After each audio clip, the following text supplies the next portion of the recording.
Okay. All right. Again, I introduced Paul and I introduced Judy. I don't know if I introduced myself. I am Bob Francis, and I'm the crazy guy that's responsible for putting this wacky thing together, our little video game of a gallery, as it were, but there is no shooting. So, you know, Well, just we already shot. sit and watch. Yeah, we've already shot. Good, Judy. And but there's no shooting in this video game. And so that and we are a bunch of photographers of all ilk, all kinds, different backgrounds, different lives that have come together in Palos Verdes, California. We are affiliated with the Palos Verdes Arts Center, which is an 89 something year old community arts center that is also a school, a gallery, a showplace for art in the South Bay. Palos Verdes is located, for any out-of-towners, southwest of Los Angeles. It's this gorgeous oasis, a stone's throw from LA Harbor and crazy downtown LA. And you can go there and it's a beautiful respite, and it has been for many, many years. And we are one of 8 affiliated artist groups, from painters to ceramicists to 3D artists, all centering around this beautiful art center in Palos Verdes. And if you ever get to town or you're thinking of doing something, once everybody opens back up, it's closed now, of course, but it's a beautiful afternoon to go up the hill and see some fabulous art at a gorgeous art center. So that's what we do. So one of our things that we always try to do is we love to post our art. We have 2 or 3 shows a year. There are shows at the Palos Verdes Art Center that we're always a big part of. I think one year we actually swept the first 3 prizes. I don't know that a few years back, but so we endeavor to share our work as much as we can with the public. We've had some great shows last year, and no shows this year, except This Is It.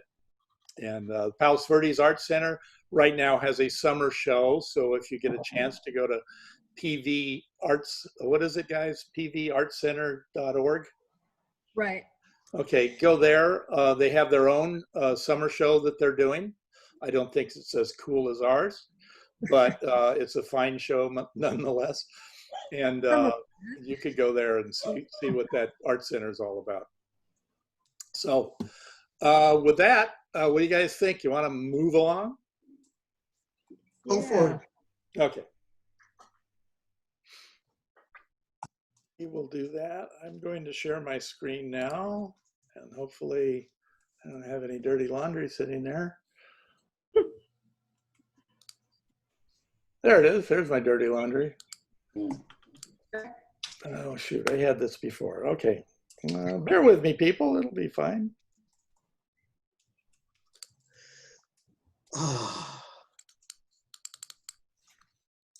Paul and Judy, mute. See, we have somebody that raised their hand, Deborah. Already? Yes, I'm trying to get a hold of her. I can't see the list of participants. Deb, you have a question? No. Maybe it's another Oh, Deborah. she was going to try to help us with the address. Right, earlier, yes. Yeah, okay. Okay. Right. I'll All right. meet you again. Bye-bye. Bye-bye. It's Okay, are you seeing the website? Yes. Good. Okay, we'll give you a Deborah minute to read through that if you want. Ryan. Stop. Ryan, is that the same one? Is that your Deborah, or is that a different one that I see the hand up? I don't know why Deb. Reinish? Ryan Ash is here. Yeah, did you have a question? No. Oh, okay. There's a way to move. Lower the hand. Okay, I just did that. Oh, Okay. you can do that, Paul? Great. Yes. Okay, excellent. Excellent. Bob, can you make it full screen? Yeah, as soon as I get in there, then it goes full screen. You want me to read it, Bob? No, I think everybody can read. Okay. Okay. And so it closes in a week so far, but we may leave it up a little longer. We have to talk about that. So anyway, this is what you get when you go to our website. You will have the 2 title cards that came before this. This comes up on your screen. You can read through it, tells you a little bit about us, what's going on here, and a little bit on how to use the application. There's more once we enter. Now, when we enter, I don't know if you can see it here, but down in the bottom, there is let me try to get it a little smaller. Okay, here we go. You can see down here, it says go to full screen, and that's the best experience. So we're going to do that. Now we are in full screen mode. There's a couple of things in the thing you want to do.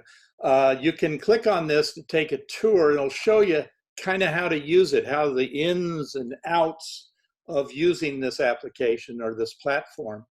And then down at the bottom, this string of art is all the artwork that is in the show, 48 pieces, I think. And you could click on any one of those pieces of art, and it'll take you right there. So if you know, gee, you're interested in that boat or this really bright one down here that I'm showing you, you can go one at a time. They sort of follow the way the room works, and it's circular in a clockwise fashion.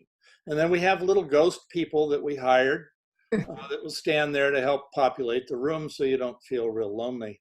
And then this lady seemed to have gone away. So that is how this essentially works. And then I click one more time and I can get rid of the catalog at the bottom.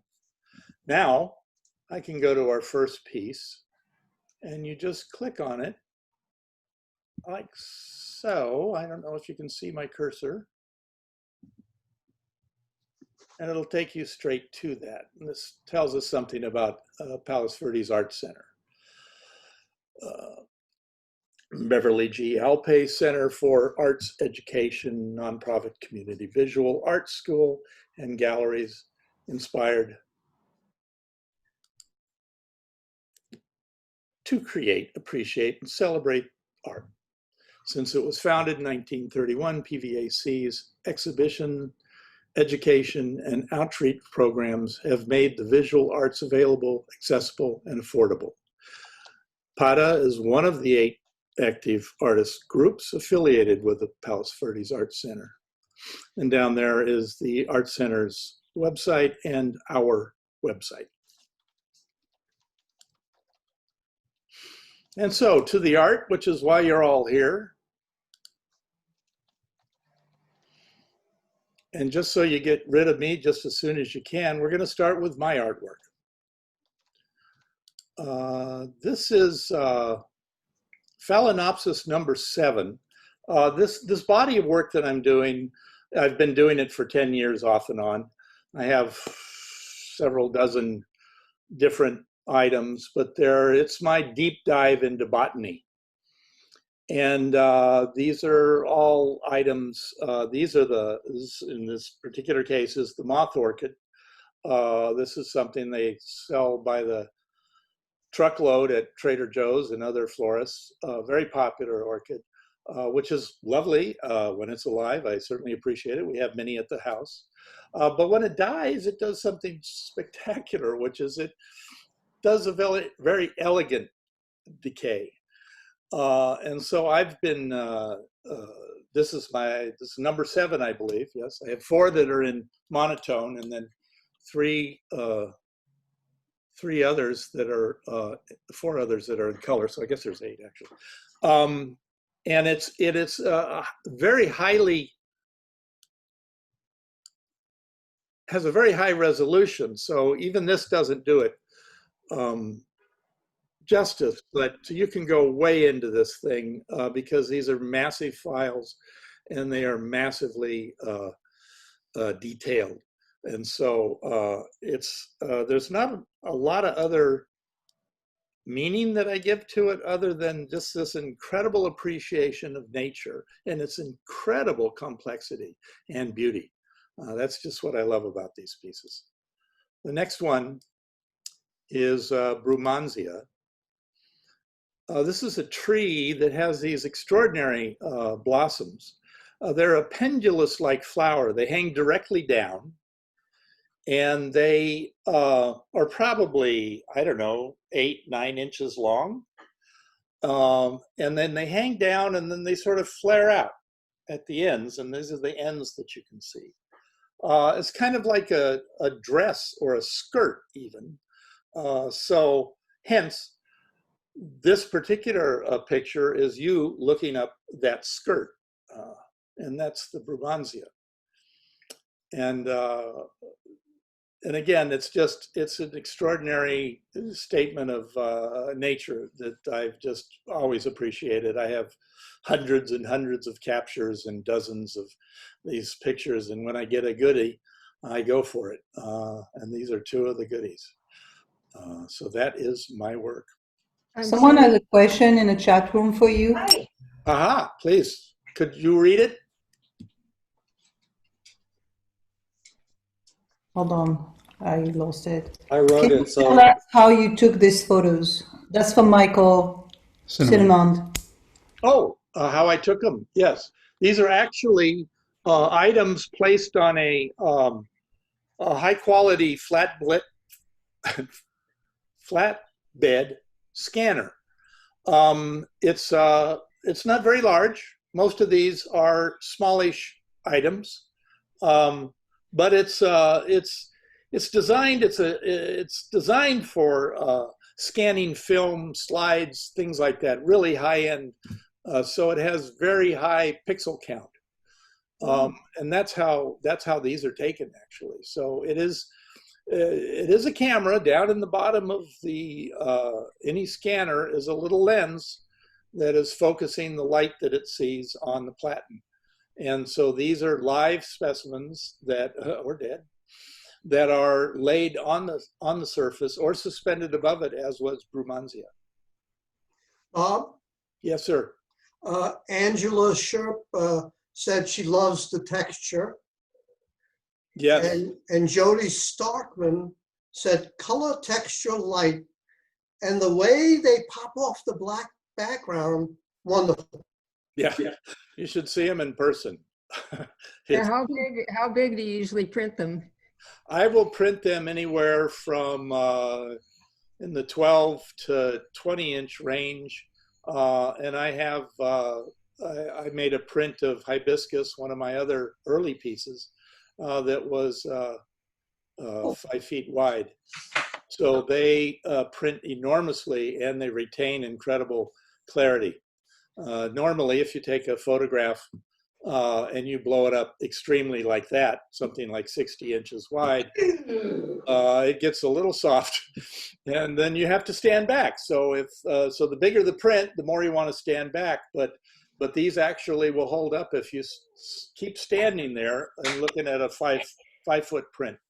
It is amazing. It's fun. I have a couple of questions, Bob. Sure. What is the name of the scanner? Oh, And I won't get the other details. question- I give away all my secrets? Yes. Okay. It's an Epson scanner. Of the scanners that you can get your hands on other than professional printers, scanners that they use for similar things, which cost thousands and thousands of dollars. For under $1,000, you can get a fine Epson scanner. Close to 1,000 though. You'd be paying $850, something like that. I mean, and then, Bob, the black in the image, what is that? How do you do that? that is there. When I scan the piece, obviously there's no top on the scanner, and the scanner looks straight up out of the bottom of the scanner. So it's like you're in the bottom of a box looking straight up. Hi. And so what you do is that I have a large black board that hovers about 2 feet above the scanner. And so the scanner sees the piece, lights it, and then it just sees the rest as black because the light falls away very quickly. Lawrence Manning wants to know how large are the files? Say again? Lawrence Manning would like to know how large the files are. Some of them are approaching a gigabyte, typically well over 500 megabytes. They're huge. Yeah, I have lots of hard drives here. Yeah, big files. Okay. Yeah, especially if I save them in 16-bit. And they're just Get your ball. Yes? Good. Let's move on. Yep. This is another one of our artists. His name is Jerry Kotler. Oh, shoot. Let me, somebody should have reminded me of this. Let me show you this. Okay, I don't know if you can see. I just clicked on a little arrow in the upper right-hand corner of my screen. And when you do this, and you've clicked on a piece of art, like Jerry's work here, you will see his name, the name of the piece, what kind of a thing it is, a pigment print or it's a silver print, the size, some other information about it. Perhaps it's a limited edition, in this case of 8. And he has other sizes and prices available. And you can inquire with him either through his email here,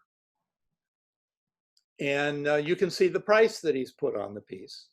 Or you can do this, watch closely. I go down here and I hit inquire, and I get a reproduction of the piece, so we know we're talking about the right piece. And I can put in my email address as a viewer or as a visitor, and then I can message Jerry. And this goes straight to Jerry. No middleman. And that's how you do this. So I'm going to leave this up as we go through the gallery, so that as I click on this, you'll see the information, the artist, and so on. Let me read. Unlike me, Jerry is akin to enjoys brevity. Let me put it in different order. Get your ball. Hello? Ball. Get your ball. Okay, somebody's chasing a ball. Okay, we could mute ourselves, perhaps. Thank you. So this is east of here. Jerry lives in Palos Verdes, and so he was out. If you don't know the topography of the area, Palos Verdes is several hundred feet high. It's a bulb at the end of a peninsula thing. If you were looking at a map of Greater Los Angeles, you would see it as this big bulb foot coming out underneath Los Angeles, Greater Los Angeles, and that is Palos Verdes. There's a number of cities there, but essentially that's what it is. So it's high ground. And so in this case, Jerry was shooting east from there, and he was just checking out a new camera that he had, and he writes, just checking the reach of my new camera and lens, a Canon 5D4 with a 70-200 f2.8 zoom for you camera freaks out there. Lawrence, make note. This was taken near Silver Spur and Hawthorne on PV Peninsula, and shooting eastward across the LA and Long Beach harbors. And then the cluster of buildings that you see on the right side are actually downtown Long Beach. The tallest building there, just behind cranes at the Port of LA and the LA River, which ends right around here, is the World Trade Center, West Coast version. And it is just a little over 10-mile shot in a straight line from where he took the picture. And excellent atmospherics, which added to this shot.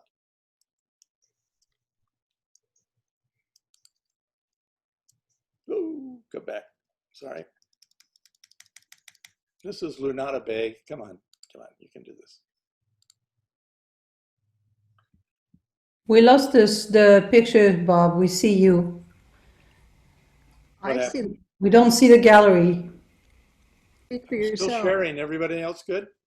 I'm fine. Jeff said she was I having can't see problems. the gallery at all. I've pulled it up separately on another screen. What did you do?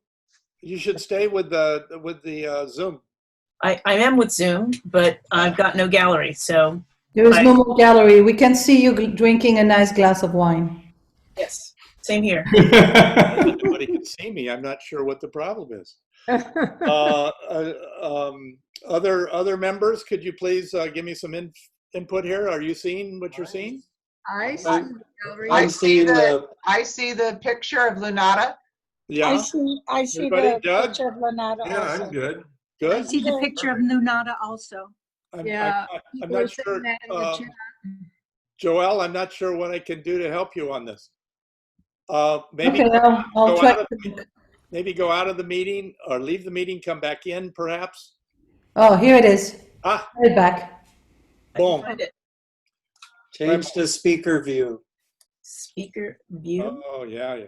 Don't want to do that. Okay, so I've got Bob. here we go. Lunata, which is a very pretty part on the western side of the peninsula. It's gorgeous. It has this just incredible coastline. Reminds me of Northern California. Parts of Southern California coast as well, but it's a plateau, and it's these wonderful cliffs and these beautiful inlets. It's a partial view of Lunata Bay. It's a big one of the big ones, and Rocky Point in PV Peninsula. And he says he's taken many photos of this scene, and I understand why, but he was especially liked the unusual lighting lent by the overhead clouds at sunset. And indeed, they are fabulous. Jerry Kotler. Aha.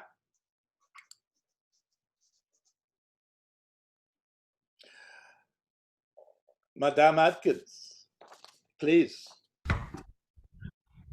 Oui, Monsieur Bob. So this is just before the confinement. We did a lovely shooting in our studio, and I had these images, and I didn't do anything with it.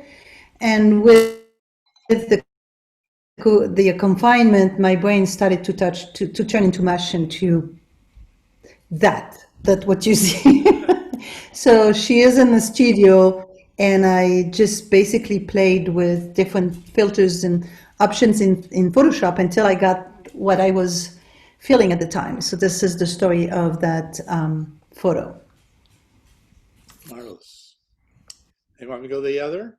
Sure, if there's no questions. Anybody? Anything in the chat room? Or when you say she, is you're talking about a dancer model or? No, that's the next one. The one before was not a dancer model.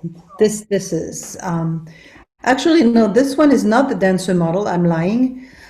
This one is the same girl that we shot. The same girl that is in the previous photo.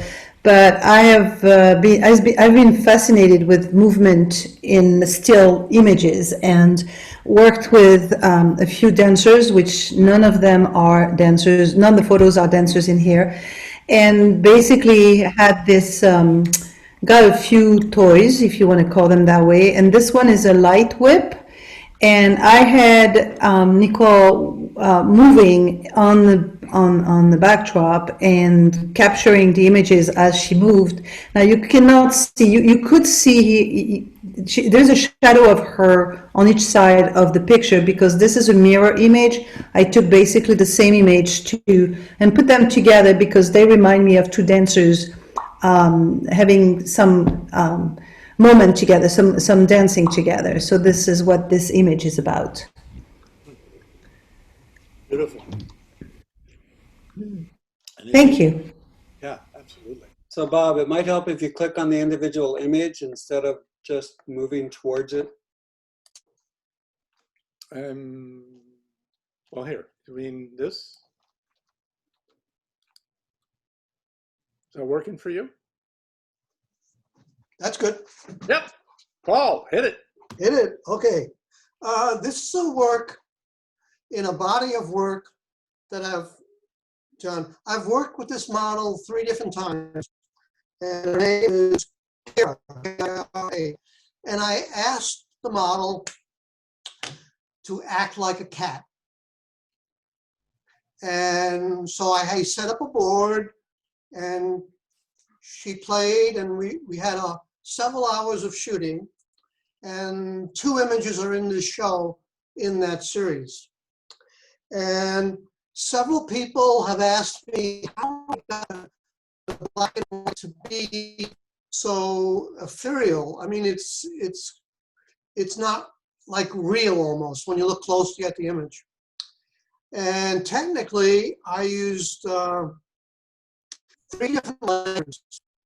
If you're familiar with layers in a computer program for photography, what they do is they have one layer sits on top of the other and sits. So I had just 3 layers. And the first layer, I just desaturated the image. So I made it 100% black and white. So I took out any essence color in the image. And then the next layer, I have a infrared filter, which makes the image look like an infrared when it's really not, but it makes it look like it. So it simulates it. And what it does, if you really get close into the image, you can see it's grainy and the whites are really, I mean, it's like there's nothing to her body. So that was the goal, is to make it look ethereal and otherworldly, sort of. And then the third layer, I went, and it was a level layer where I increased the blacks and messed with the black and white levels. And that's how I came up with this set of images. And I've worked with her like 3 times, twice in the studio and once in the Santa Monica Mountains. She's a wonderful model. Great. It's one of the things I do. I do a lot of, I'm very, very eclectic. I'll do any photography that I can think of. It's like the little praying mantis next to myself. I took that a couple of days ago at the South Coast Botanical Garden. Well, that's it. Show the other image. That the praying mantis is another nude. Yes, for sure. Yes, absolutely. Okay, let me go down.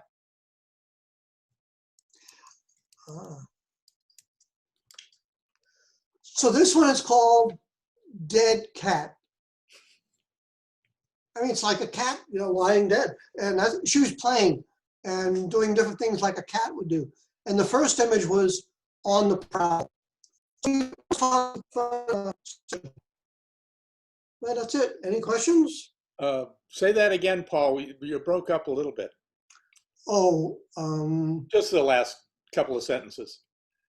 See, my memories go. No. I lost track. Okay. That's fine. Okay.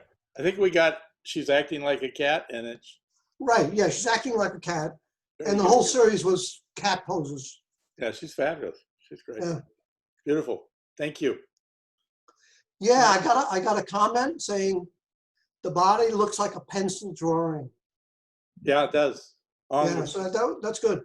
That's good. Yeah, it does. No, you captured that part of it. It's got a very linear quality to it. Right. Like a drafting. Beautiful. Thank you. Thank you.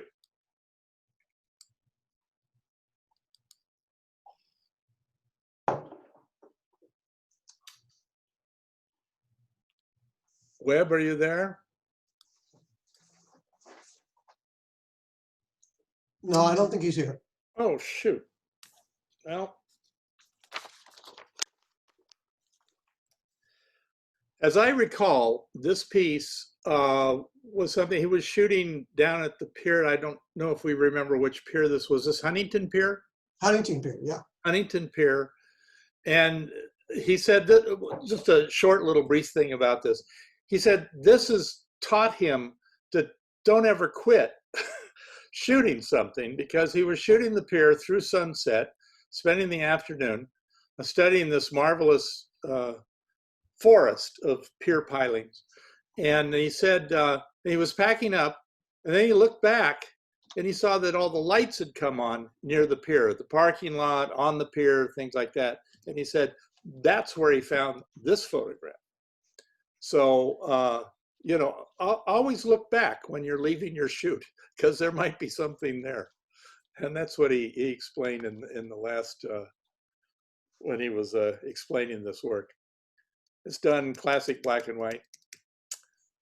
This was just a graphic that impressed him when he was down at the marina or other places, and he just loved the simplicity, the name of the boat. It's just little wonderful things about this kind of work where it's just a graphic statement. You know, you got your wonderful, striking graphics in the forms of the boat, the windows, so on, and then a little bit of the background right over here, where you're seeing this wonderful low shadow detail reflection on the water. Beautiful work. Sorry we missed Webb. And Linda Chowsey, fabulous photographer, wonderful. Judy, can you take it from here? Yes, Linda wrote very nicely about her work, and she said the 3 images were all taken this year, 2020. They were shot on a medium format film camera. Each photo is an image from a larger series, in this case, 3 different series relating to the landscape or architecture. The first image of the Amargosa Mountains is part of a series that focuses on monochromatic landscapes. The Amargosa Range cuts through Death Valley, California. This shot was taken with a long lens in order to capture just an excerpt of the hills. The intention was to focus on subtle colorations as well as the structure and texture of the rock. By eliminating the context of its surroundings, the image becomes less of a landscape and more of an abstraction. And Absolutely. then she goes on to the second. Oh, that's beautiful, yeah. The second image was taken in downtown Los Angeles as part of a series of everyday buildings in the city. It was taken at the onset of the coronavirus pandemic, just after the shelter-in-place order was put in effect. The streets were empty with no cars and no people. I spent a lot of time just driving around looking at the buildings which were visible in a new but deserted way. The shot with the tree just starting to flower at the onset of spring represents that small moment of nature's perfection amidst a rather bleak physical and cultural backdrop.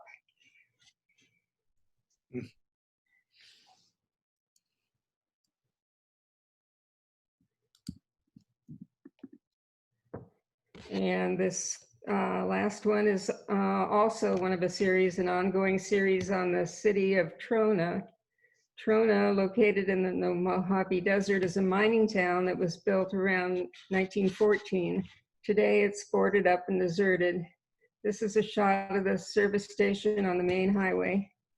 This photo is about just juxtapositions, natural and built, old and new, valued and discarded, time passing and time standing still. I wanted to capture the contrast between the pastel colors of the surrounding landscape with its blue skies and subtle pink hills, with the faded, rusty, and dilapidated ruins of the city. Whenever you take a picture in Trona, you are faced with an empty, discarded city, but yet there is the constant plume of steam from the factory always in the background. The city looks dead, but there's still industry. The station is a great example of modernist architecture with its sweeping cantilever-like a canopy reaching out from the building. It is supported by this very narrow column. Whenever you have ruins set amidst a landscape, it can be read as symbolic of the passage of time. In the case of Trona, the image of the station can be seen as a modern ruin. Yeah. Fabulous.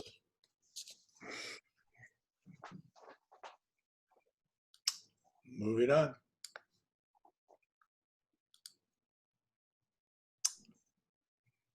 Okay.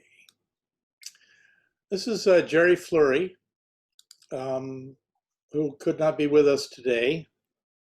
Very prolific artist, always doing stuff. He's done artist retreats all over the country. And one of the things he started checking out was astrophotography. You do these exposures in the middle of the night, and they're long exposures.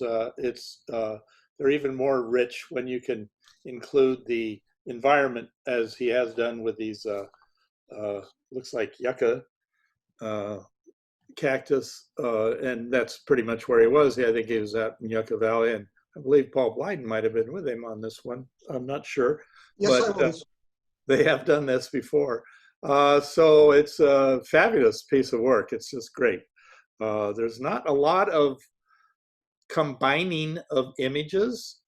These are typically pretty much one-shot deals, maybe two, that you'll then later in the digital darkroom, you might put them together, but you got to get them first, and looks like Jerry has. He writes, Joshua's Way is one of the hundreds of Milky Way images I have made throughout the world, as well as during 2 of my 6 artists in residencies in the national parks, Mesa Verde and John Day Fossil Beds. However, for many reasons, Joshua Tree National Park is my favorite location to make Milky Way images. For example, there are not many people, little moving traffic, clear skies, and especially the mystery of the location. For me, it is a spiritual experience.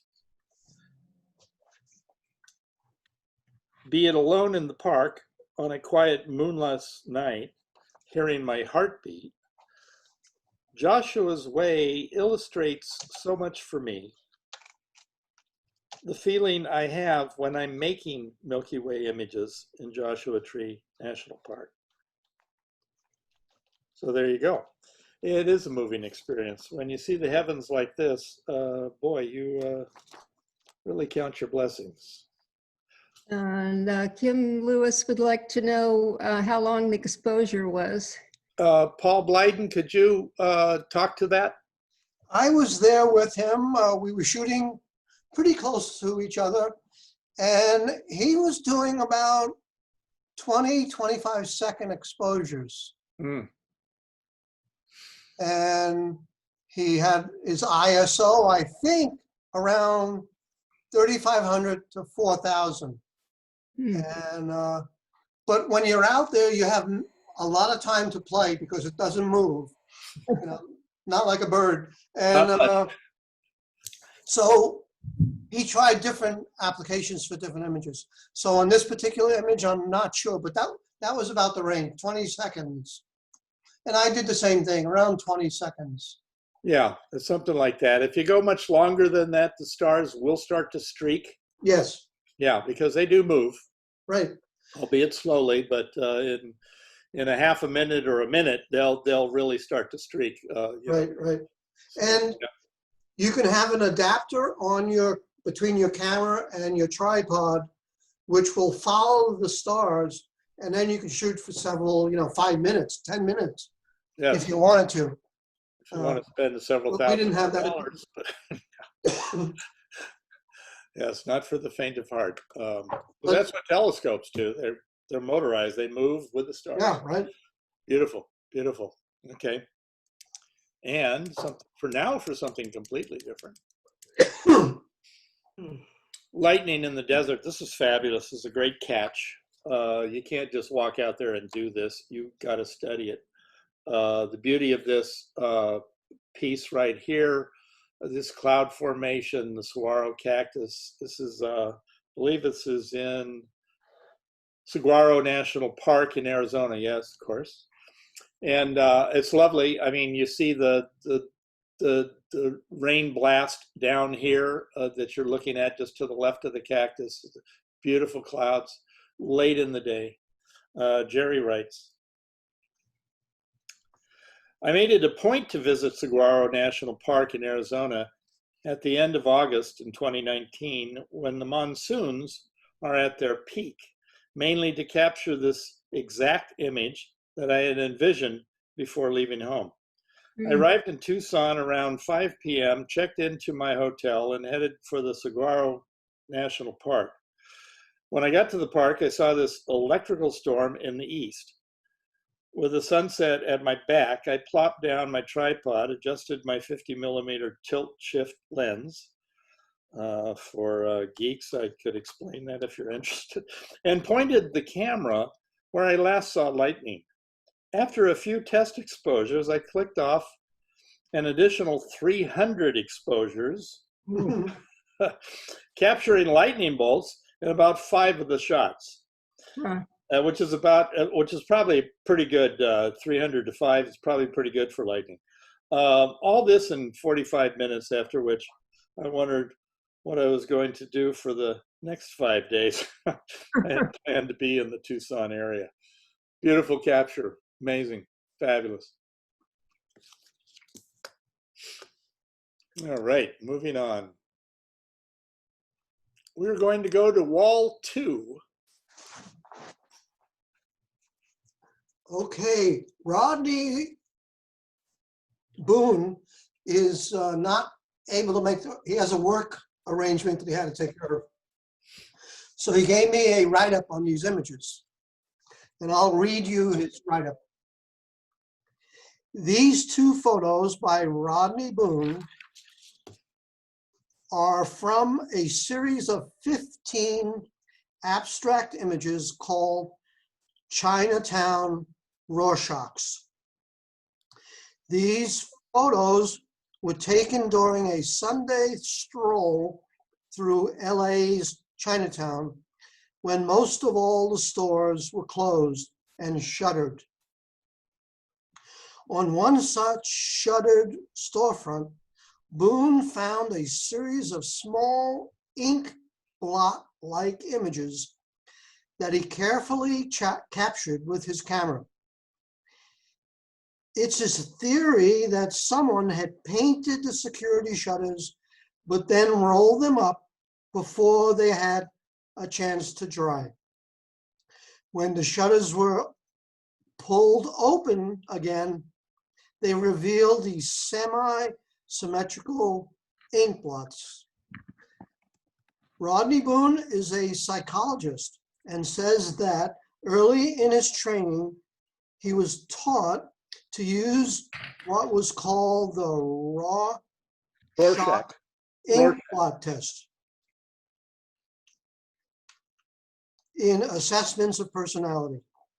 Herman Rorschach in the 1920s put together a series of 10 ink blots on cards, which are shown one by one to a patient who is asked about what he or she sees in the ink blots. The idea is that the person will project their hidden interest and the desires into the ink blot figures, thus revealing their unique way of seeing the world.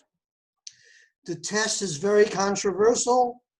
Many have called it unscientific, tarot card readings. However, as you gaze at these, what do you see in these figures and landscapes? Fabulous. Yeah, they're beautiful. No, they're just gorgeous. It's abstract photography at its penultimate.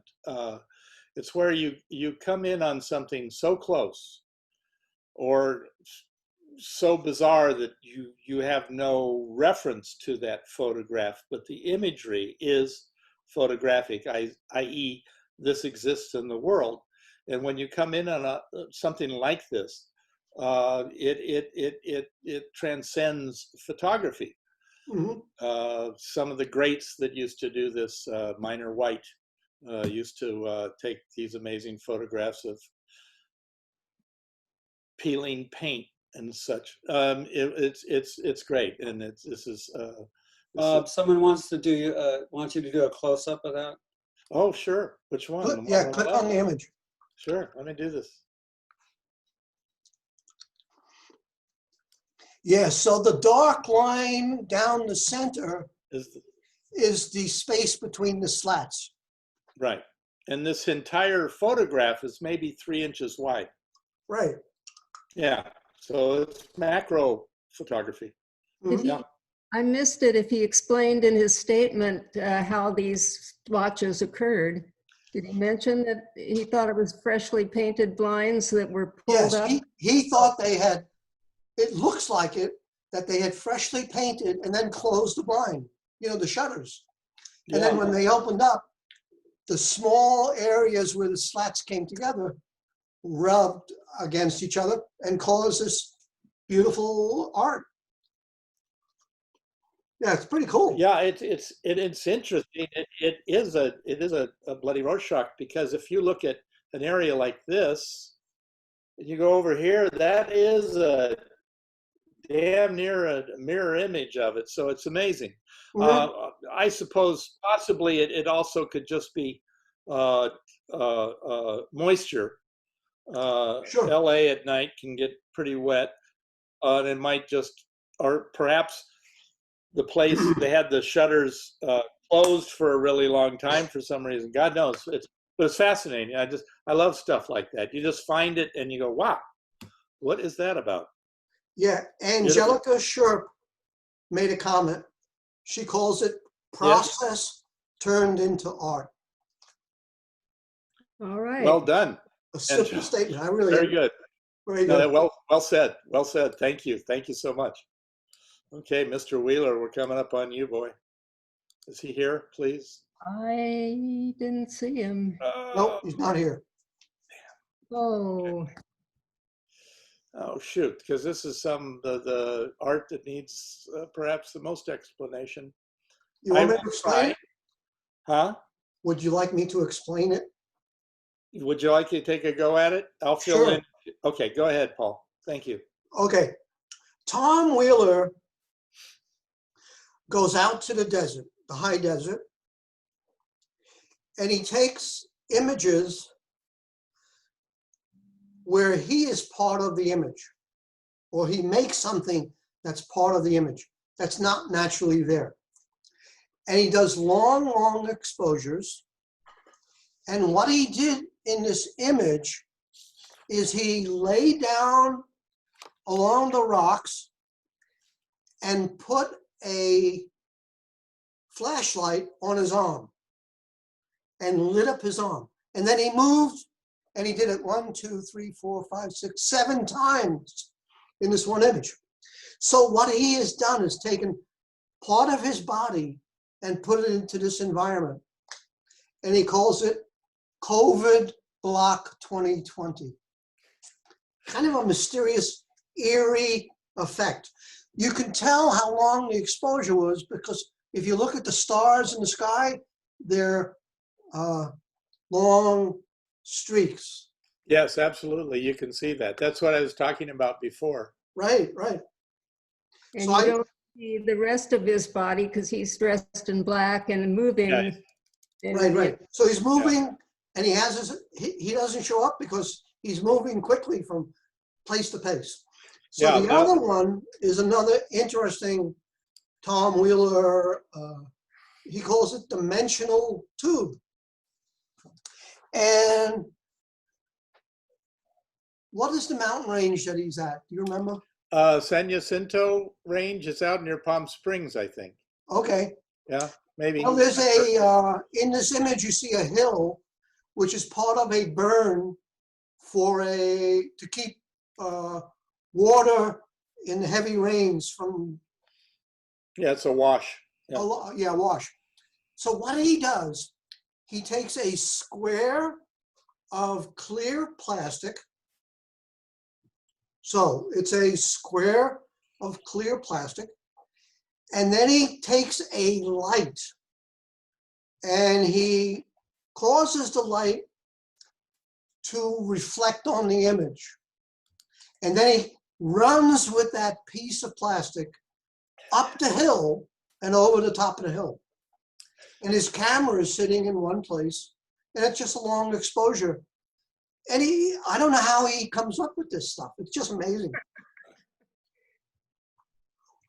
Yeah, you do have to think ahead on this because you're imagining what's going to happen.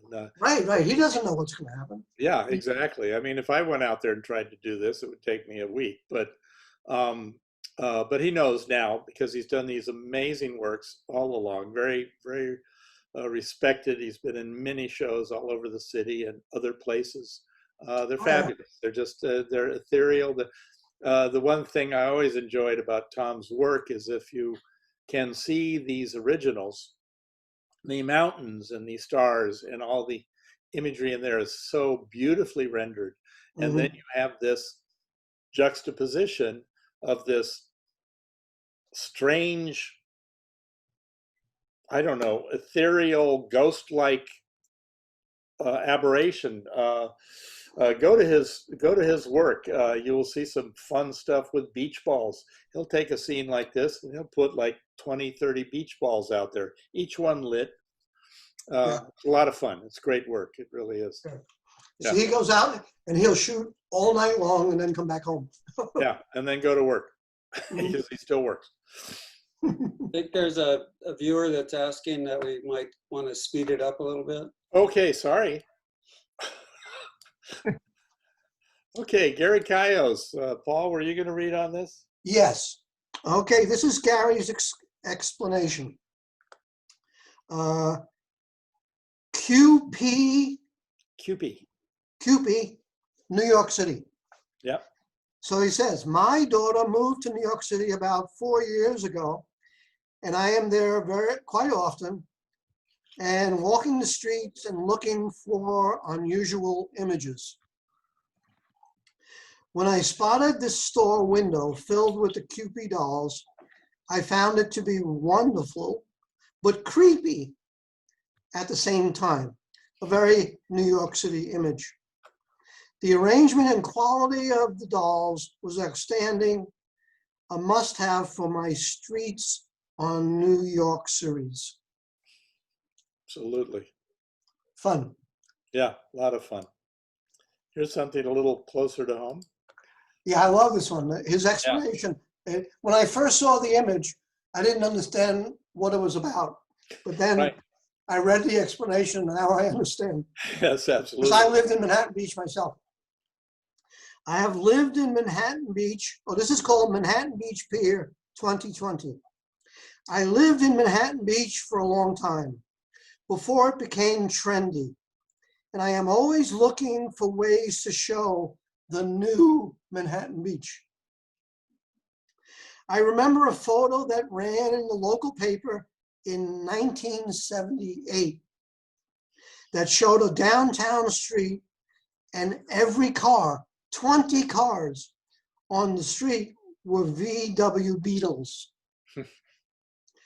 Not a today image, but from the new Manhattan Beach, when I noticed this Bentley, a Bentley in Manhattan Beach at the pier making a U-turn, I saw it was a way to show how changed the beach has become, and to show the pier in a new light.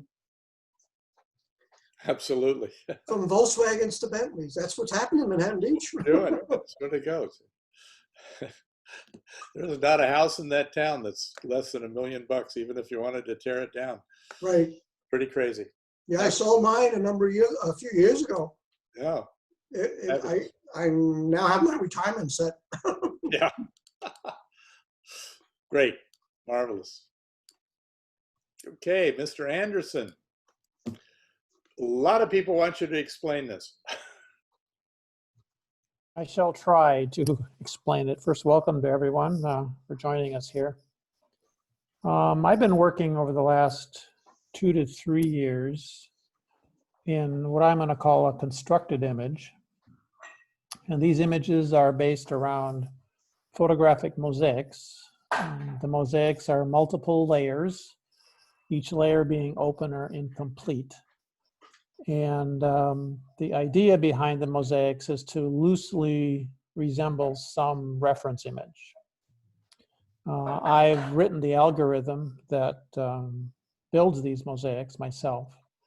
And then I take the resulting mosaic and put it in maybe other contexts or combine it with other imagery, as you see here.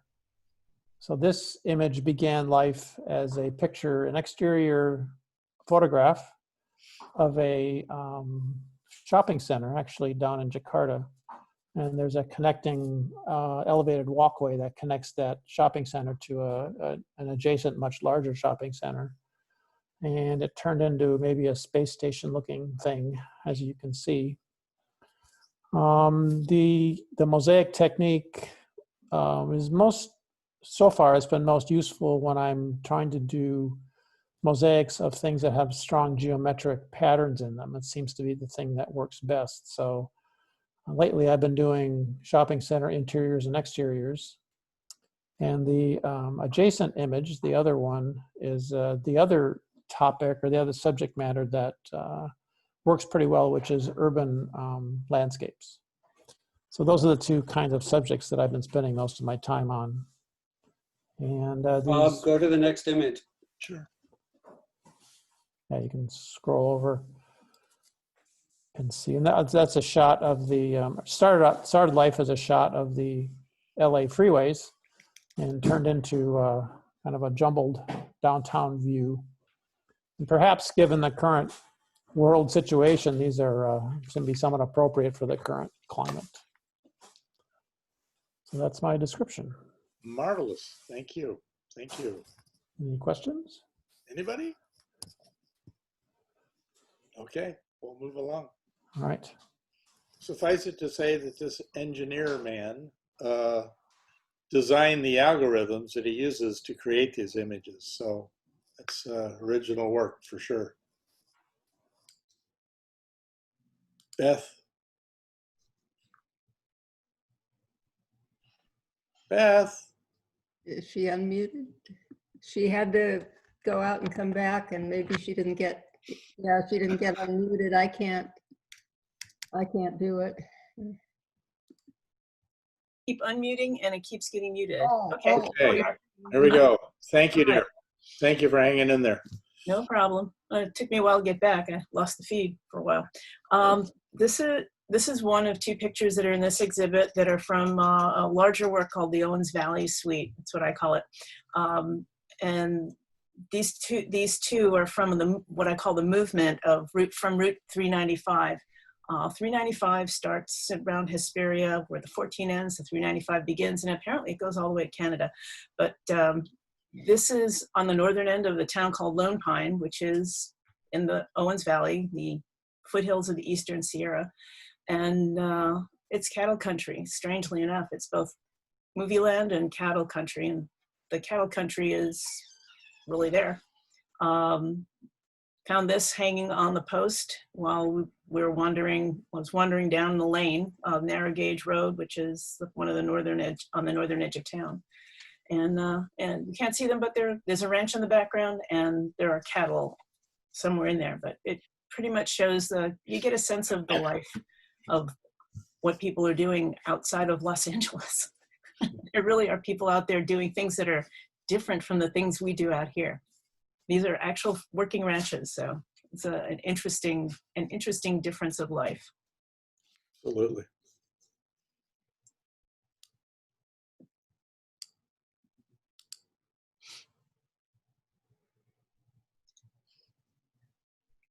This image is pretty much a straight image. It's a cloud formation, part of what's called the Sierra Wave. It's a an effect that happens as a result of all that air coming off of the Eastern Sierra and hitting the desert air of the Owens Valley. Causes some absolutely magnificent clouds to form. On the bottom, you see the Lake Owens, which is largely dry. And we have a very strong connection to it here in Los Angeles, since that's mostly where our water has been coming from, or one of the sources of where our water comes from. So, but the clouds there, it's right off the 395, you stop in the afternoon and it's just magnificent watching the formations as they rise off the desert. Beautiful. Yeah, the Owens Lake was a huge lake until about 1930 when we started sucking it dry for LA. So yeah. Right, but it's an interesting thing, and Yeah. Geekland, excuse me, but it doesn't actually have any natural springs, natural inlets. It's actually was a lake that was caused the result of glaciation, and it was slowly evaporating, although we rather rapidly accelerated the process. Yeah, yeah. Anything that was left, we took it. Well, no, we're putting a little bit in that back now and then, but yeah. They Yeah. complained this year there was too much rain. It ruined all their work. Of course. Beth, I have a stuff. comment from Yes. Please. Lawrence Manning, and he says, Ah, beautiful. Thank you. absolutely. Yeah, Thank you. beautiful. Thank you, Lawrence. Thank you, Lawrence. That means a lot. Yep. Coming from him, it should. I know. Quite the accomplished photographer. Okay. Katine. Hello, everybody. Hope you're still hanging in there. This is a body of work that I did the early December of last year, and I went to Cuba with a great street photographer from New York and a sports photographer from Baltimore, actually. And I'm normally doing more fine art landscaping, but I thought this would be a fun way to travel and incorporate some portrait skills. And it was super cool. This picture is named Roller, which means scooter. And I pretty much just hung out on the streets of Trinidad in the afternoon and just watched this cute little girl like scooching up and down the streets. And I have probably 50 images of her, but this one kind of spoke to me, that she kind of just stood there and told her story, you know? She's just a girl, wants to play, hang out, like every other girl wants to do this. And in Cuba, things are just a little tougher to come by. You know, you just don't have the toys. There's no Toys R Us you go to, or there's no, you know, there's nobody supervising her. She's out on the street for a very long time and people walking by, and there's no mom looking out for her, or she's just on her own, and she gave me all of her attention. So it was kind of cool. And the lenses that I mostly used was probably my 24 70 millimeter, or I didn't want to intrude too much, was my 70-200, and that's pretty much what I stuck with. I did a couple fun ones, but was my 14-24, but in general I kind of just stuck to those kind of lenses. And yeah, it was a very rewarding experience. You know, I don't know if any of you guys have been to Cuba, but the people are just really warm and really friendly, and it's, regardless the political environment, you know, it's a really cool country. I would definitely recommend visiting when we can again, you know. So yeah.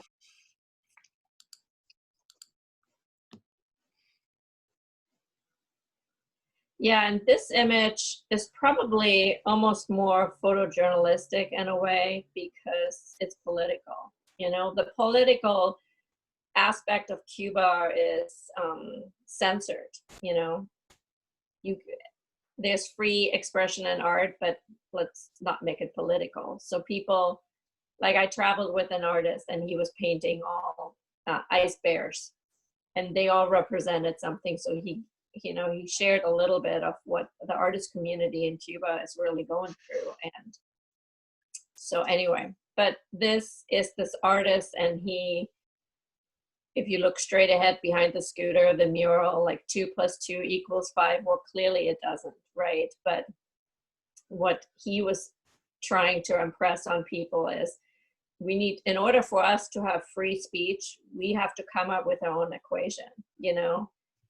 because the government is trying to tell you something and it clearly is not adding up and it's not how we feel about it. So there's a true unrest. Even after Fidel died and Raul came in, there is a true reviving, and the new young generation, they want change. They want everything we have. And slowly they're getting it. But, you know, if you look at the girls, that's just a representation of it. They have the cute flats, the sneakers, and they have an iPhone or they have some kind of cell phone, you know. And then next door, you look at the buildings, they are all in shambles. They're restoring it, but there's really too much restoring that needs to be done in order to ever catch up. They will never catch up. And next door is like a political meeting place of some sort, you know, could be a school, but it's, you know, it's controlled.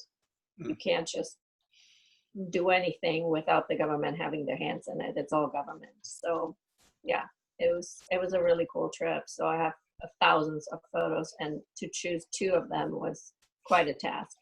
So For me as well. so, yeah, it was cool. Fabulous. Thank you, Katrine.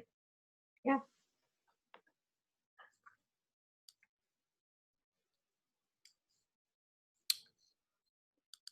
Mr. Smith.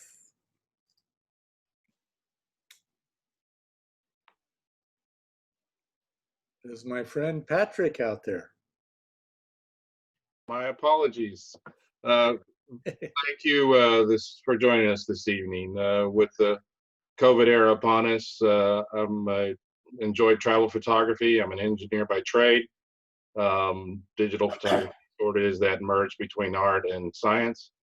So went small in the bunker here. You're looking at a blade of grass, and those are water droplets suspended with the colloidal attractions of water on material, and the water beads or droplets are actually refracting a picture of a flower in the background. So in the COVID era, you sometimes have to make images, and that's what I did here. Next picture. Beautiful work. Gorgeous. Let's get this down here. And going from the macro to the micro to macro, we don't know. Anyway. Oh, this is also one of the things where in the COVID area, this is in April, and actually when traffic shut down, air cleared. This is on Palos Verdes looking at Santa Monica Bay. The coral dwarf trees were in bloom. It started with just a typical panorama, a 7-shot panorama. But this shot is taken on Good Friday. And when I constructed, I got to looking about internal feelings during the time, and the anxieties and the fears and the unknowns sort of struck me on a Good Friday, recognizing that, you know, years ago, that many people experienced anxiety, unknowns, fears, and so forth. So this was shot on Good Friday. It was a great Friday, and behind the image is lots of emotion. So thank you. Patrick, one comment. No, 2 comments. Great lighting of the water beads. That was from Catherine Cooper. And Lawrence Manning said the macro shot looks challenging. How much magnification is involved? You must be very patient. Well, thank you. So the magnification is shot with a 100mm lens. I believe I had an extension tube as well. The beads, the water droplets are actually so small, they're placed on the blade of grass with a syringe, that I drummed up. So it's actually, I don't actually know the number of magnifications, but it's very small. Yeah, it's got to look like it's 1-to-1 or something. I mean, Yeah, it's Yeah. way in there, and I'm sorry I don't know the exact. Thank you, Deborah. Thank you, Lawrence. yeah, marvelous. Great. Thank you. Oh, Gwen Butterfield said, wonderful work. Thank you. Thank There you. you go. We will all agree. My favorites. Dr. Dates. Hi, I'm glad I can unmute myself. I came in as a visitor today because I missed the. You were so tardy, my man. I was trying to get in. I left Paul a message, but anyway, I'm here. Okay, I'm, good. pardon me? Go ahead. I'm one of the more traditional photographers in the group of PATA, and these particular photos were taken during the advent of the coronavirus, and one was taken on the driveway near my house. That's the bumblebee amidst the purple flowers. This is a huge plant that has taken over our front yard, and it was only for a very short period of time, 2 weeks, that the bees were really hovering, both bumblebees and regular honeybees. And this picture attracted me because of the complementary colors of the yellow and the bluish purple. And so I took a picture. Wonderful. And we love it. And then the next one is of some peregrine falcons. I took this picture on the Palos Verdes Peninsula, which is near my home. And I happened to be just above the bird's nest, and this is in the area of the lighthouse. Point Furman? Yes, not Point Furman, the Point Vicente lighthouse. And these particular birds, one of my passions in photography has always been taking the behavior of, it can be not plants so much, but the behavior of animals in birds, especially flying birds. These birds were not taking off, but they were very angrily calling for their parents to feed them. And this is clamoring for food. And I captured the image. You certainly did. Great capture. Yeah, wonderful. These are fleeting moments. If you've ever shot wildlife, they are nanoseconds. And if you get them, it's good. If you don't, come back tomorrow. Fabulous. Great. I have a comment. Thank you. Aha! Lawrence Manning said, I can hear the birds. Amazing. Yes. Absolutely. Thank you very much. Yeah, Lawrence, thank you. Mr. McGill.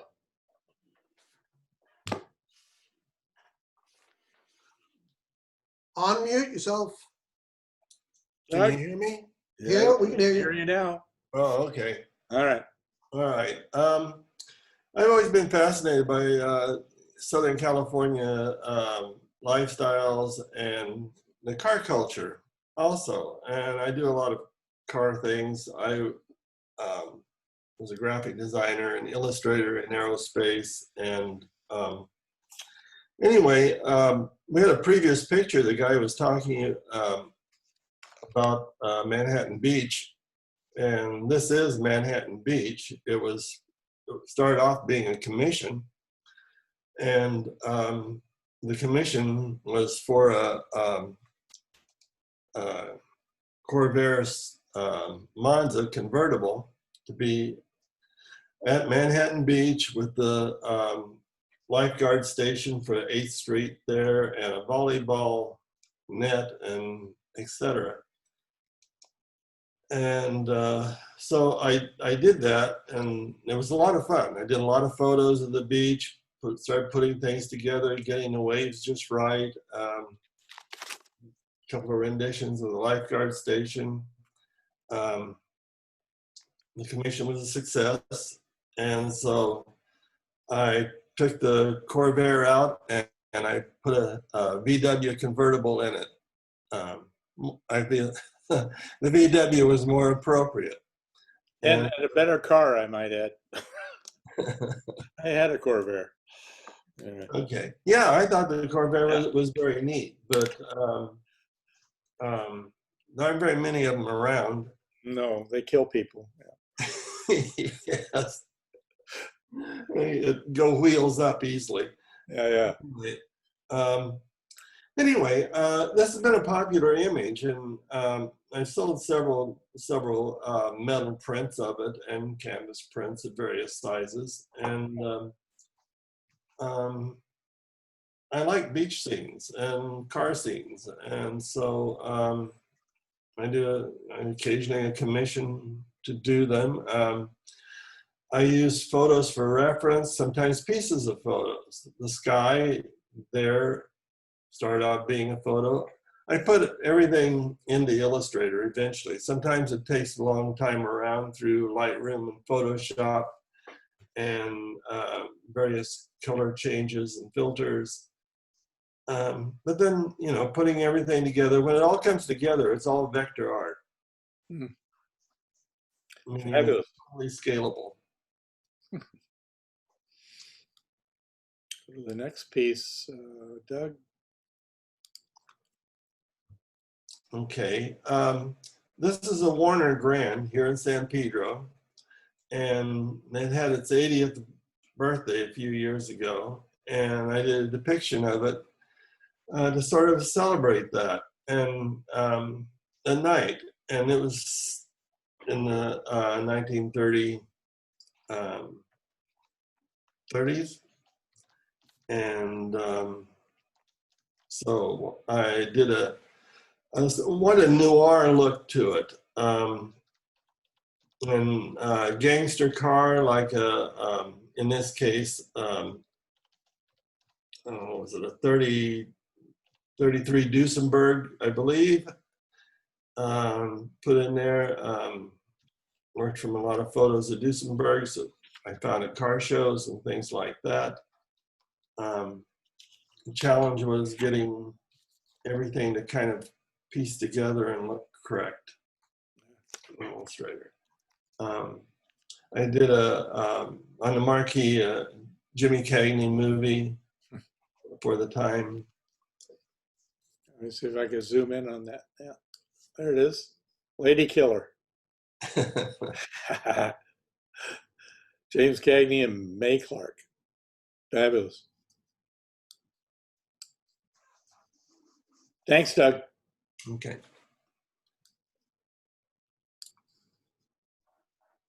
Michael.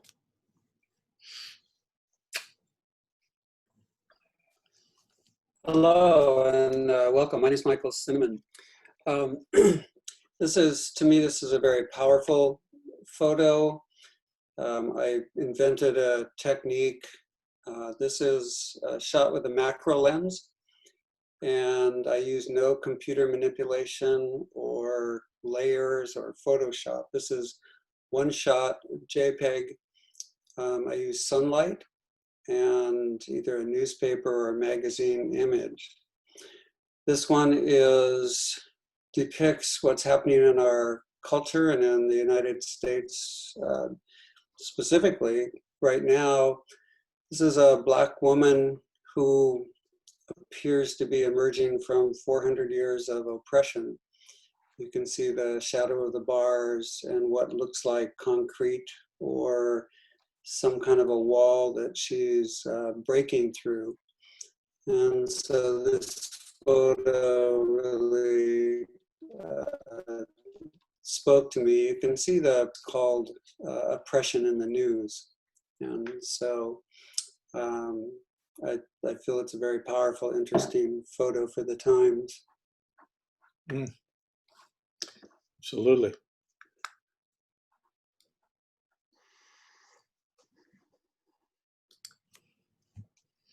Likewise.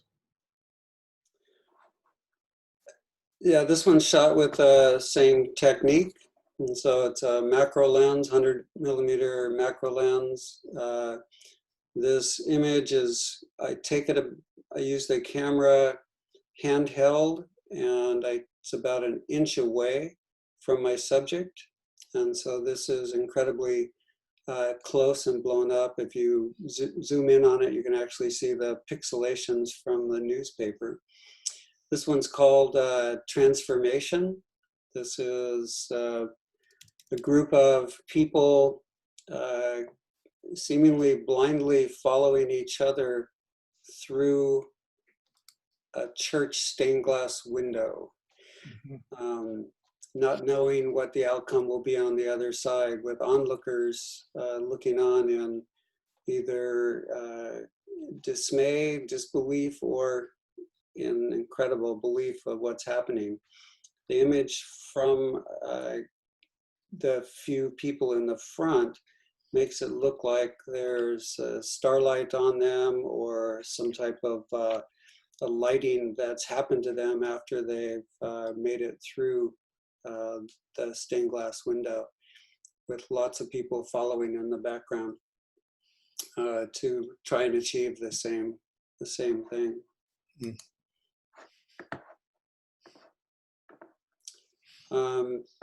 Thank you, Jody Starkman, for your comment. I think it is painful, it's raw, intense. I just think that's what I try and do with this series. I call it my newspaper series. So all of these are shot from the newspaper through a window, using the sunlight to create what appears to be a double image, or layers, or computer manipulation. But in my processing, all I do is take the shot, and I never go to the computer or Photoshop or Lightroom or anything to make any changes to the photo. So what I shoot is what I get.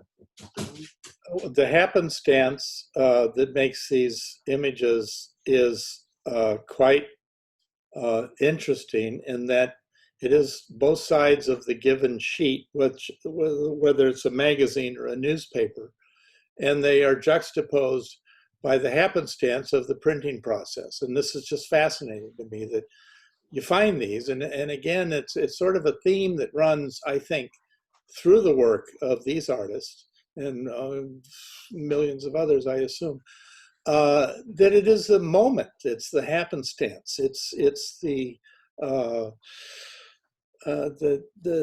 thing that you find and you go, oh my God, that's what's meaningful to me. Whether it's street photography, natural photography, where you sit in a site for a week waiting for just the right light on your mountain or your tree.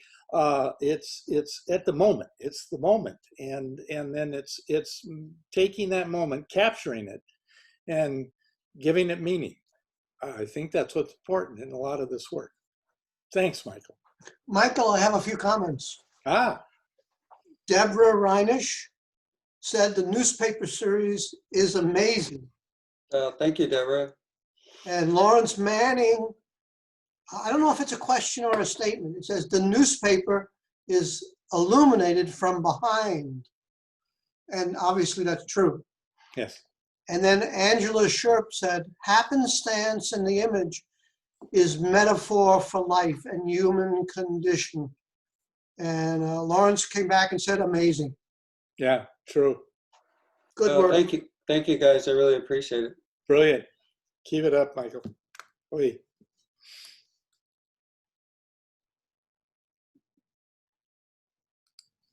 Dr. Cuervo. Hello, everybody. Hello. Hi. So this is what I do, the type of photography I like my happy place. So I kind of like everything comes from hiking and backpacking. That's what I love to do every time I can. Now is not the best time, but anyway, this was taken in Norway. This is a 3D panorama of our campground. So we stayed there overnight. That place is amazing, and this was taken in July. So we have the sun that never goes down, basically. So the sun right now, this is sunrise at 2 in the morning. The sun just goes down behind that peak for maybe an hour, and then comes back up, and then goes all around you, 360 through the day. So pretty amazing place. the beauty of this place too, with this type of sunlight, is you have these colorful sunrise and sunsets that last for 2-3 hours, just because the sun takes so long to come back up. So it's one of the places I like the most when you go backpacking. And that's this one. Gorgeous. And then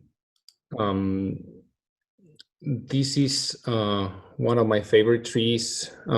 It's really close by. It's close to Big Pine on the way to Mammoth.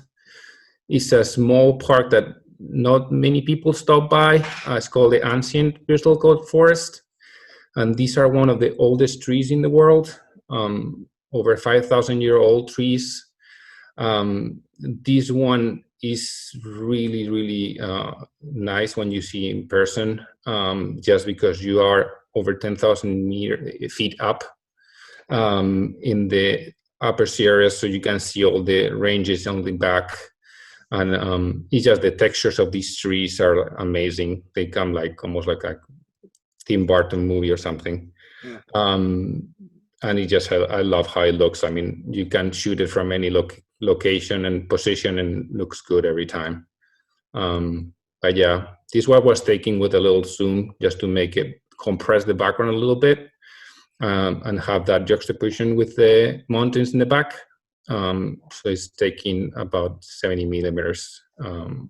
So yeah, I hope you like it. Carlos, I have a comment from Nancy Salem.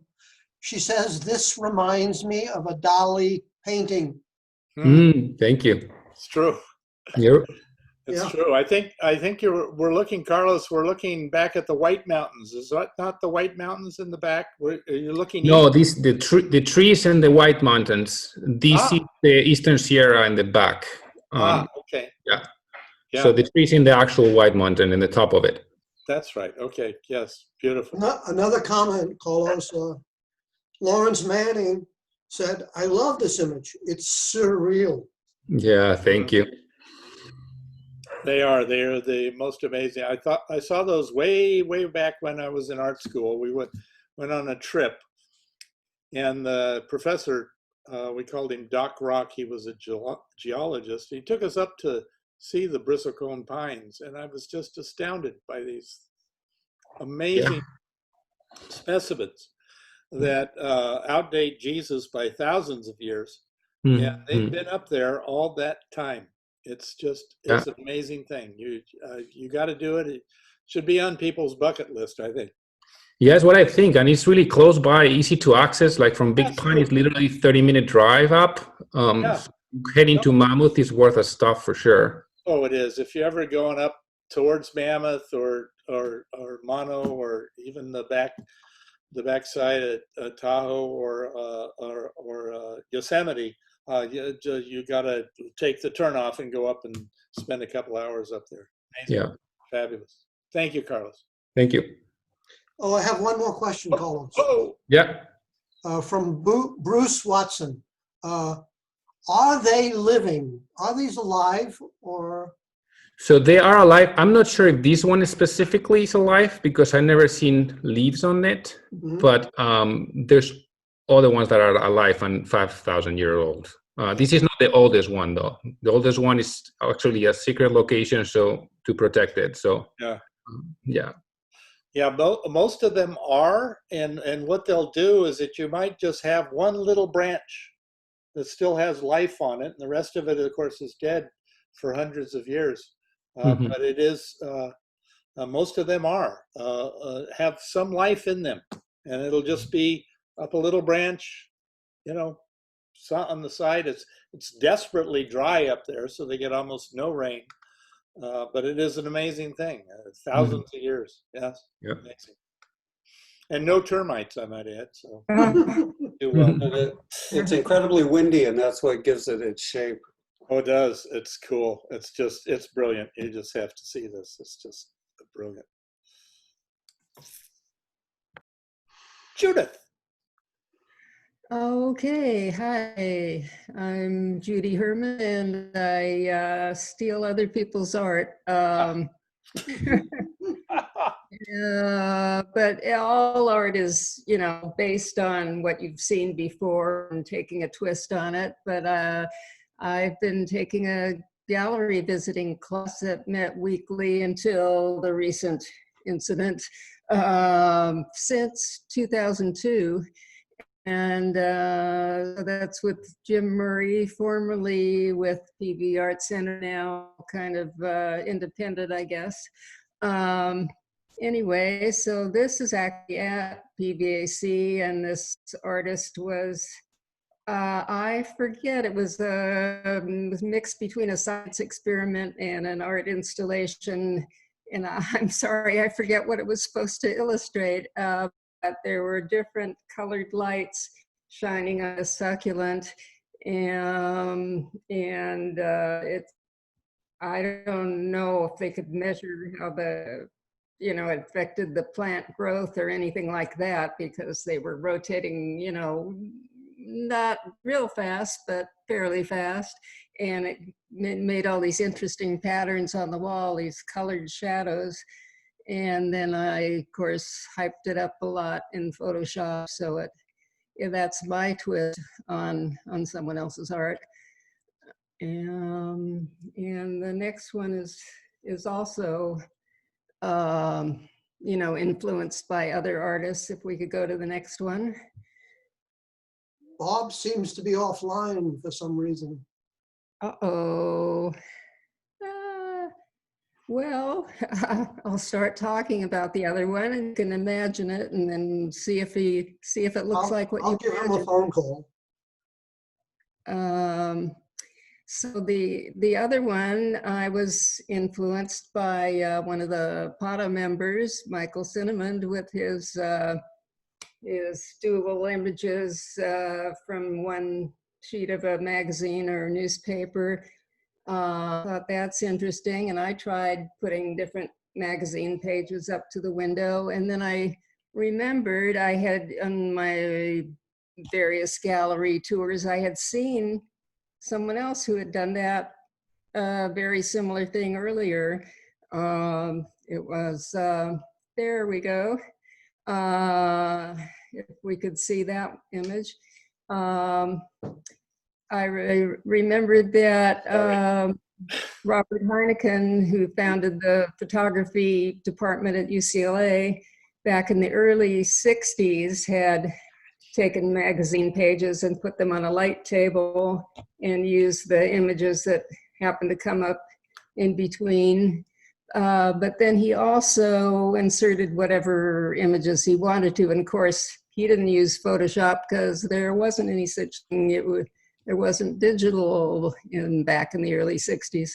But now I'm glad there is, because to me, it's much easier.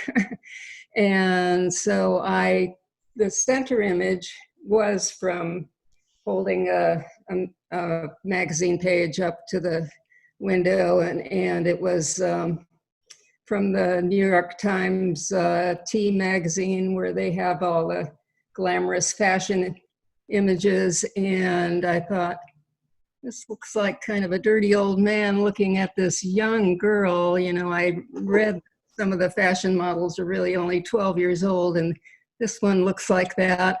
So I thought, you know, there's something a little creepy about that. And so I added other images and repeated them, and had different blending modes to add to the creepiness.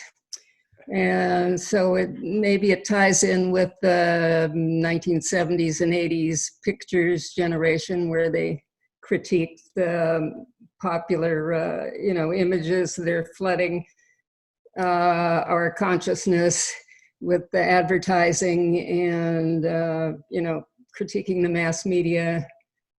So that's about it. Judy, I have a few comments. Yeah. From Deborah Schrader. Yeah. Lovely, Judy. Colors are so intense in your succulent fire. Judy, I love seeing it up close and knowing about it. Beautiful. Diane Yamaguchi said, beautiful, Judy. Let's see, this is, Deborah Schrader said, the watching is just so mysterious and deep.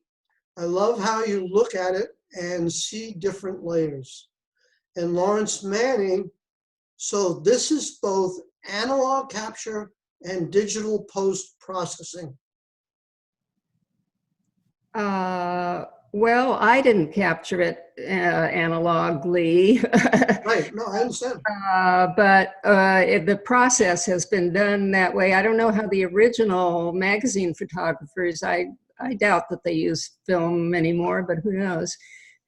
Yeah, so Angela Sharp said, watching seemed like a political statement. As soon as I saw it, I saw the DACA issue. Oh. Interesting. I hadn't thought of that, but interesting. Nice comments. Yeah, Yeah, I think, thank you, everybody. and a lot the Me Too movement. So sure.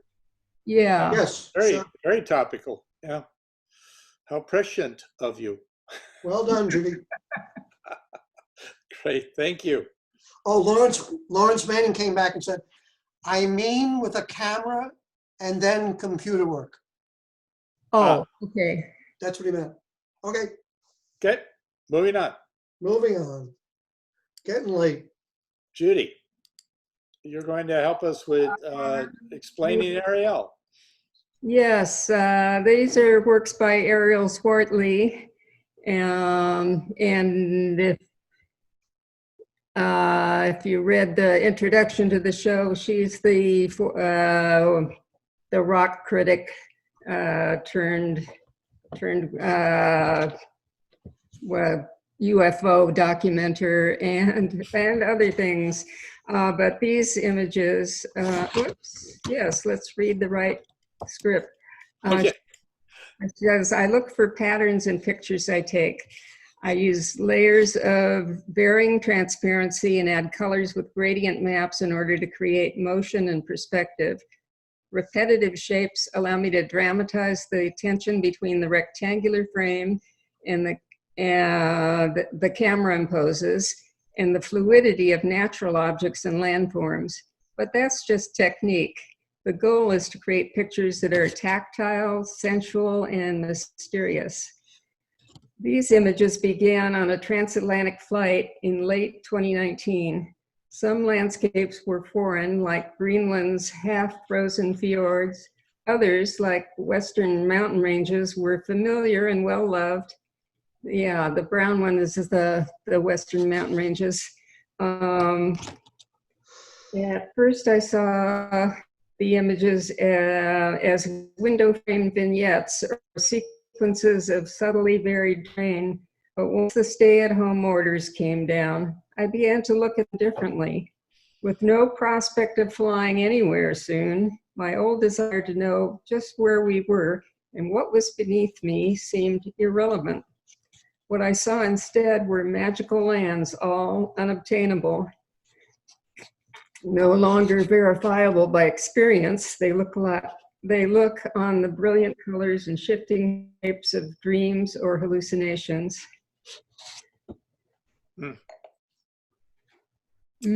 Yeah, it's beautiful. Yep.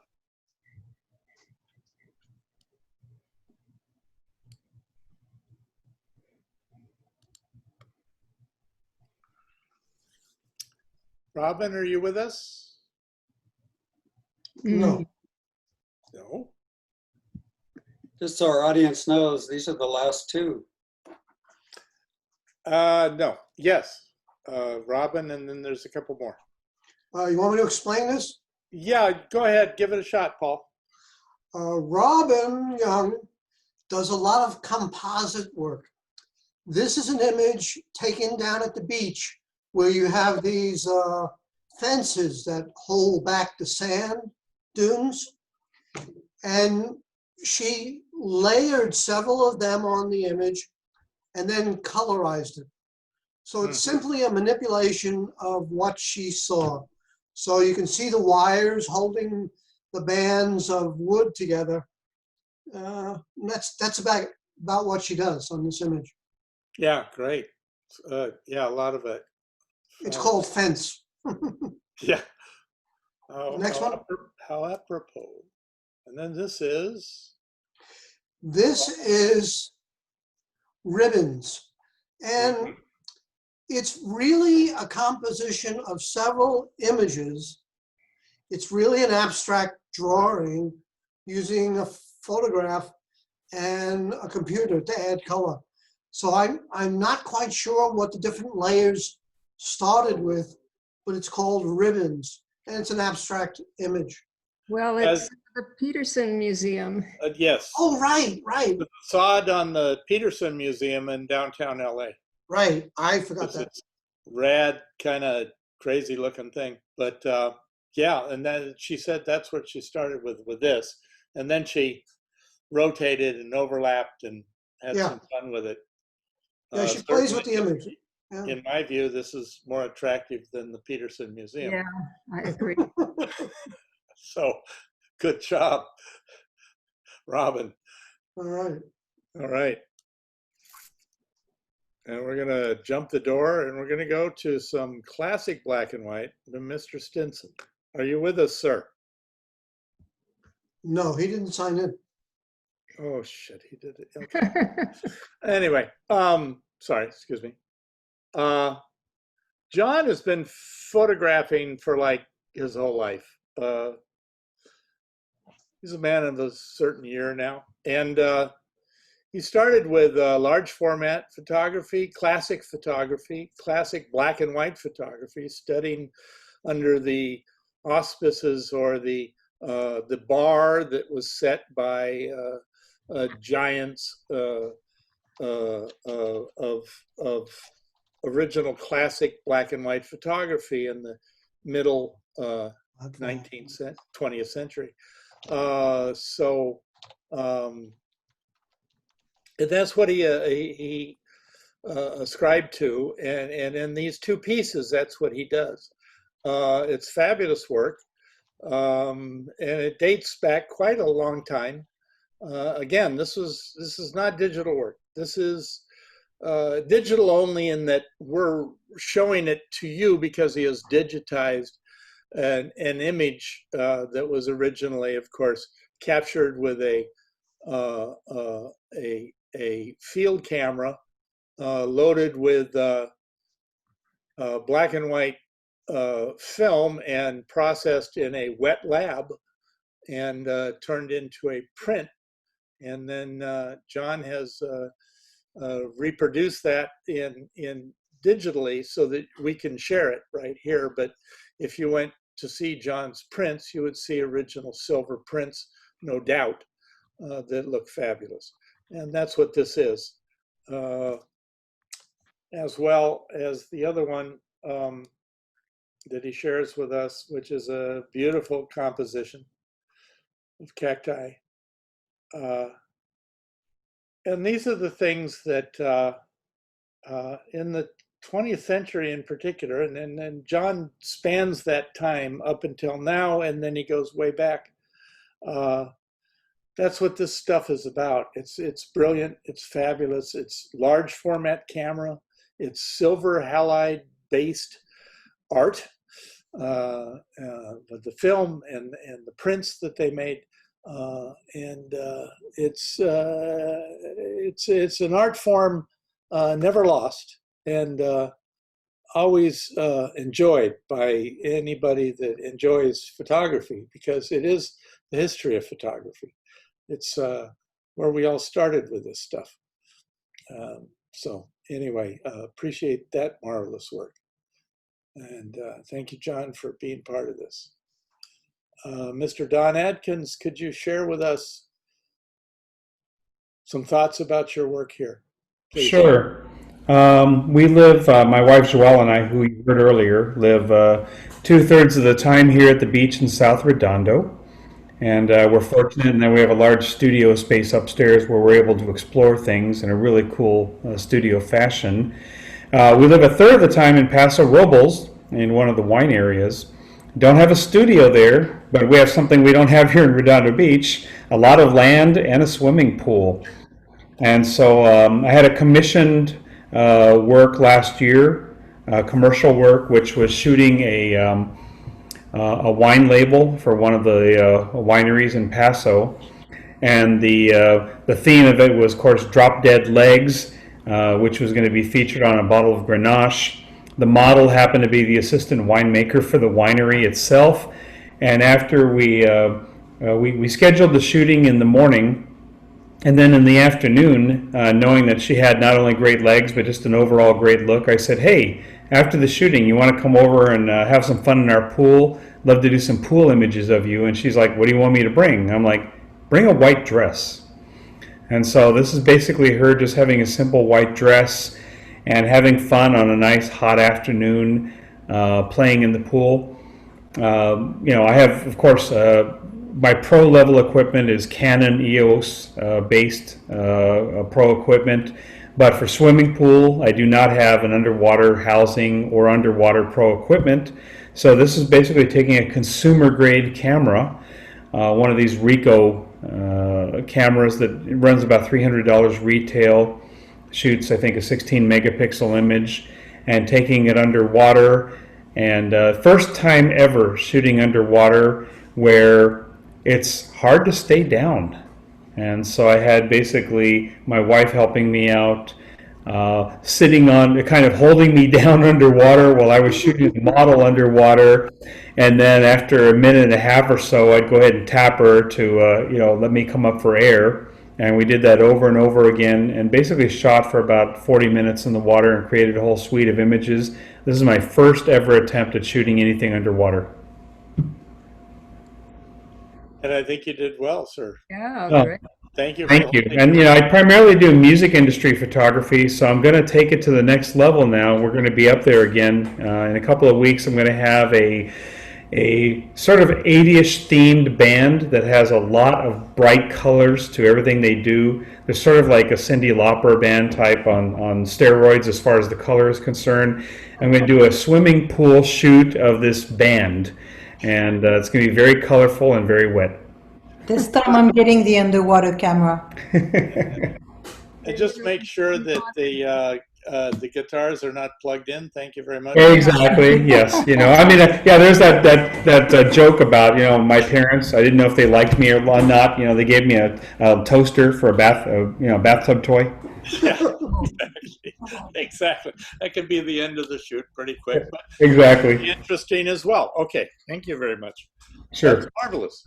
Thank I have you. a comment on your image. Please. Okay. Let's see, wear a white dress. This is from Bruce Watson. Wear a white dress and bring a bottle of wine. Exactly. Perfect. And then I have a comment for everyone involved in the whole show. This is from Sandra Rochenbach. I'm very impressed with the quality of all the works in this exhibit. Thank you. Thank you. I want to thank my co-hosts, Judy Herman and Bob Francis. Bob, you did a wonderful job. Thank you very, very much. Thank you. Always trying. We enjoy this. I celebrate my fellow artists. Great work. Thank you for your participation. I think the folks enjoy this. And as long as that's true, I'm happy to do it. So we will end this evening. Again, thank everybody that showed up, all you guys, Yeah. everybody. The lady Certainly from my Brazil. my artist mates and all the people that took the time out to join us on this endeavor. It's really a thrill. We are just totally thrilled that you felt that you could give an hour and a half, 30 minutes, whatever it was, until you had more left, to join us. It's a celebration of what we do. That's the biggest thrill we get, is sharing our work with the world. And it's not an ego thing, it's an art thing. That's what artists do. They share their work. It's their speaking to the world and in their way. And that's what it is. And we love it. if people tune in and listen. Thank you all so I have much. a couple of closing comments. Awesome. Jody Stockman, let's see, where did that go? Thank you all for hosting and for sharing the work. What a gift during these challenging times. Angelica Serp says, inspiring and pleasant for this trying time. And then Romana Gifford said, thank you for sharing this. And Deborah Reinisch, my sister, said, awesome work by Bob, Paul, and Judy. Yes, it was. Well, we've got to thank Bob for putting this together. Oh yeah, Bob, lots of work. Yeah, wow. Bravo, bravo. A lot of fun. A lot of fun. But again, thank you all. This is a lot of fun. We can do this again. Next week. 6 We can do it months or next something, week. Get up some more art and let's just go for it. It's not that hard. But I have a few things to do before that. So leave me alone for a while. Okay, yeah. Here's another comment from Yep. Sherry Fanning. This has been an awesome adventure. Oh, gosh. And a novice to photography. Thanks, Bob. Awesome. Awesome. That's, Yeah. Thank you, Sherry. That's fabulous. That's All right. fabulous. Makes it worthwhile. Thank you all. We're going to close this now. Please go to the gallery. I think in the invitation that I sent you, there's a link and you can go right to it and just spend your afternoon or 15 minutes or whatever you got. Cruise the gallery, look at the art, talk to the artist. It's great. You click on the little thing, it gives you an email, and you can just go, hey, what about that? What lens did you use? What town is that in? You know, that's a lot of fun. And then you can just take your time in the gallery. And like I say, it's kind of like a video game, except you don't have to shoot anybody. Thank you all. Bye-bye. With that, I will end the meeting. Thank you all so much. All my friends that showed up, all the friends of all our people. Thank you and good night. Good night. Smiley face.